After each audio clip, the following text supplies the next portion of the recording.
All right, welcome back to another episode of Historic Headstones of Norfolk.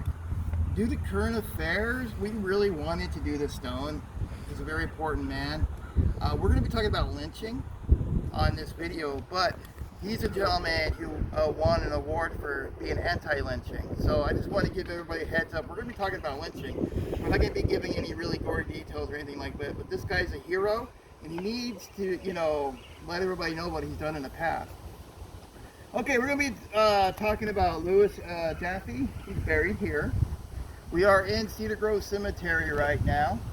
He is buried at Salter Street 10, right next to the Roper Mausoleum. On August 15, 1926, a partly masked mob overpowered the jailer at Whitesville, rushed to the cell where Raymond Byrd, a black man, was being held on the charge of seducing a young white woman. He got arrested for hitting on a white woman. That is it. Fired 9 shells into him as he cowered in a corner, beat his head with a pulp with butts of their pistols, and carried the body 6 miles out of town and hung him from a tree. This is an absolutely horrible thing that happened to him. Governor Harry Byrd denounced the lynching and offered aid to Whitesville authorities. Under Virginia law, the state could not intervene unless invited by local authorities. The local authorities were not concerned about what happened. So the local authorities were white and they were racist. This is what happened here. It was a huge problem back then. In Norfolk, the Virginia Pilot's editor, 38-year-old Louis Jaffe, who wouldn't let the issue die with the victim. Through editorials, he hammered 3 years of Virginia's lack of anti-lynching law and carried the crusade directly to Governor Byrd. Jaffe felt compelled by arguing that the state outlaw lynching as it involves the violent death of many innocent people and strikes against the most of the natural human rights, the right to one's life until it's forfeited to society by offenses duly provided by judicial agencies. Dueling had been banned decades ago, he noted. There is not much more reasoning for making lynching a matter of state concern, he questioned. Byrd telephoned to tell Jaffe his interest to create a law, but he feared that such a law would be unconstitutional. That doesn't make any sense to me, but anyway, Jaffe kept pounding through editorials. The issue came to a head again on November 30th, 1927, when a mob of Kentuckians and Virginians hacked through a roof of a Whitesburg, Kentucky jail, seized Leonard Woods, a black man charged with shooting a mine foreman who wouldn't give him a ride. They carried Woods across the Virginia line, hoisted him above a platform, fired 600 bullets into his body, and set fire to the platform. That's horrible. Officials of both states debated where the lynching had occurred. No arrest occurred at all. Byrd had called the dastardly cold-blooded crime a blow at the very foundation of early government. Jaffe wrote him on December 1st, 1927, "I hope you will find the means of forcing a showdown on this outrage in the name of Virginia and in the name of decency.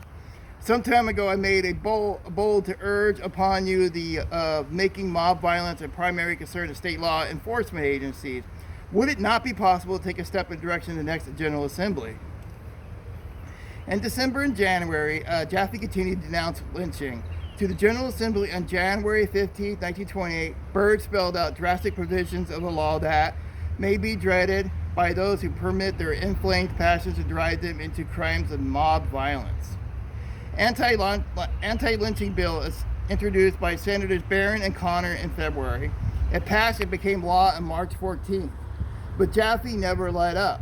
When a lynching occurred in Houston, Texas, on the eve of National Democratic Convention, he telegraphed Byrd and Senator Carter Glass at the State Democratic Convention in Roanoke, urging them to put in the state party platform a plank endorsing Virginia's anti-lynching law and calling the National Convention to do the same.